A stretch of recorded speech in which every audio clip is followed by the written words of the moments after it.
Buenos días, esto es Introducción a los sistemas operativos y en este vídeo vamos a ver qué es un sistema operativo y los principales aspectos en la evolución de los sistemas operativos. Para más información, aquí tienen en esta transparencia distintas fuentes que recomendamos. Bien, empezando por qué es un sistema operativo, la definición más simple sería que es un software destinado a permitir la comunicación entre el usuario, que tenéis aquí en color verde aquí arriba, con un ordenador, que tenéis aquí en color azulado, que en este caso es representado el hardware, y ese software destinado a la comunicación entre el usuario y el ordenador permite gestionar los recursos de manera cómoda y eficiente, los recursos de ese hardware.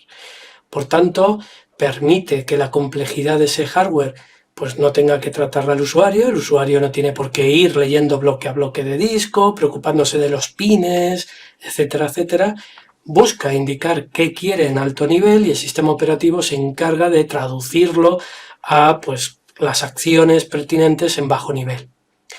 Normalmente a día de hoy, además del sistema operativo tener ese software que permite la comunicación, suele tener un software incluido que se llama software de sistema y son diversos programas, como se pueden ver, para la gestión de los distintos recursos, como por ejemplo, pues un gestor para hacer particiones en el disco duro, un gestor para defragmentar, un antivirus, etcétera, etcétera.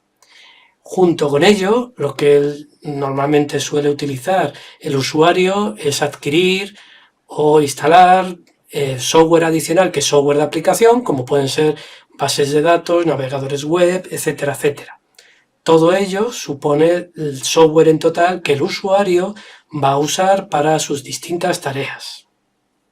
¿Cuál es la evolución que ha tenido, la principal evolución a lo largo del tiempo?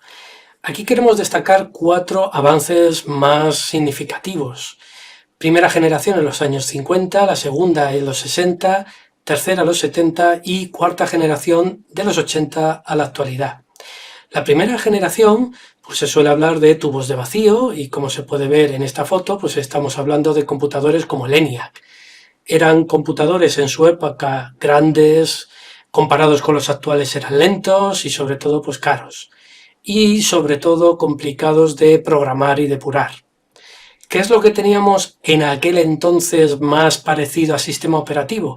Bueno, pues en aquel entonces algo como el monitor hardware que permitía diagnóstico y permitía pues ir viendo cómo se ejecutaba el programa, pues podía ser lo más parecido a pues el inicio de los sistemas operativos en aquel entonces.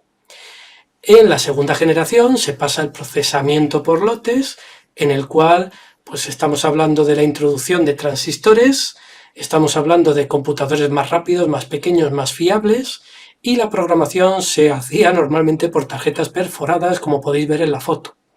Esas tarjetas perforadas se iban poniendo en cajas, se iban cargando en el ordenador y lo que se iba haciendo es cada caja o grupo de cajas era un programa, se cargaba y se iban ejecutando uno detrás de otro, de ahí su nombre de procesamiento por lotes. Permitían ya el acceso a librerías, a rutinas de librerías y había ya pues en ese sistema operativo una gestión de archivos, de cómo se cargaban esos programas en esos, con los datos, con esos archivos, cómo se escribía en algún tipo de impresora, etcétera, etcétera. Y ahí tenemos la aparición del sistema operativo, el OS 360, que es uno de los más conocidos de aquella época. Pasamos a la tercera generación y aquí ya aparecen los circuitos integrados, empiezan a aparecer los mini y microcomputadores como el PDP-8, que está en la foto, el PDP-11, etcétera, etcétera, y estos ya permiten pues computadores más pequeños, más fiables, se extienden y suelen estar en más centros de investigación, en centros de educación, etcétera, etcétera, y ya empiezan a aparecer cosas que nos suenan como la multiprogramación, que permite pues ejecutar varias tareas en la CPU y también pues bueno, pues tiempo compartido, multiusuario, etcétera, etcétera. La foto tenéis precisamente, bueno, pues en los laboratorios Bell, en la foto tenéis precisamente a Ken Thompson y Dennis Ritchie y como veis aquí están en los laboratorios Bell y bueno, pues son los creadores junto a Kernighan de lenguaje C y en el caso de Thompson y Ritchie, los creadores de Unix.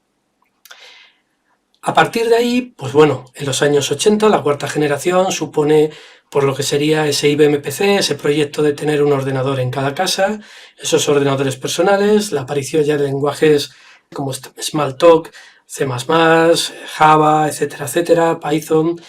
Aparecieron sistemas distribuidos de tiempo real, empotrados. Bueno, no es que aparecieran, pero bueno, digamos que la distribución en el mercado fue todavía mayor. Y, por supuesto, empezaron a aparecer ya sistemas más sofisticados de interacción con el usuario, como la interfaz gráfica. A partir de entonces, bueno, pues ha seguido evolucionando y refinando, y como vemos, pues bueno, pues ha añadido temas de virtualización, temas de nuevas formas de interactuar, se ha refinado el reconocimiento del habla, la entrada multitáctil, y bueno, pues en un futuro, pues estamos hablando de dispositivos todo en uno, que posiblemente pues permitan diferentes formas de interactuar con el usuario y con la realidad. Y con ello, pues bueno, comentar con ello terminamos las 4 grandes etapas, pero queremos también destacar que a lo largo de esas 4 etapas, bueno, pues el desarrollo ha sido bastante más continuo dentro de los sistemas operativos. Como se puede ver, desde los años 55, que aparecieron los primeros, los años 60, los que empiezan a ser tiempo compartido, Multics, el proyecto inicial, Unix, inicialmente con C, la pronunciación de esa C acabó siendo una X, y bueno, pues toda la familia que ha supuesto en este caso a partir de Unix, la familia a partir de Virtual Machine y la familia a partir de Virtual Memory System, como podéis ver, que un poco pues es el inicio también de Windows NT. Se puede ver aquí, bueno, pues en general la evolución hasta cerca del 2003 de los principales sistemas. Hay muchos más, estos son los principales. Y destacar que, bueno, pues hay también algunos detalles interesantes, como si estáis interesados en poder ver cómo es el código fuente y estudiarlo por dentro, pues la recomendación son los que veis aquí en verde, en esta notación en verde, como en general la familia de Linux, la familia de BSD, que permiten tener acceso al código fuente, que son open source. Tenéis los que están en rojo, como podéis ver aquí, pues esta familia de ciertos fabricantes como Sun, Solaris de Sun, vamos, AIX de IBM, Unisware, HP UX. Estos sistemas comerciales, pues como podéis ver, son de código cerrado, son propietarios. Y después también hay algunos Unix que son mezcla. Hay parte que sí es posible acceder si tenéis curiosidad, pero bueno, que dependiendo del sistema, pues podéis ver también la familia de sistemas operativos, cómo han ido evolucionando, y también un poco pues aquellos que han sido más orientados a comerciales y más orientados a, bueno, pues más entorno, vamos a decir, medio académico, medio comercial. Y con ello terminamos qué es un sistema operativo y la evolución de dichos sistemas operativos.